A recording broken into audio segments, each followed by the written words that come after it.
Hello guys, আসসালামু আলাইকুম। আপনারা সবাই কেমন আছেন? আশা করি সবাই ভালো আছেন। আজকে আমি মুরালি বানাবো।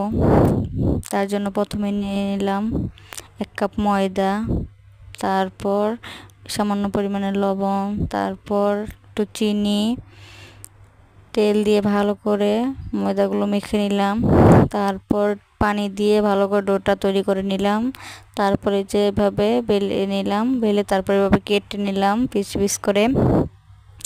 কাটার পর এই যে কড়াইয়ে তেল দিয়ে ভালো করে নিমকিগুলো ভেজে নিব।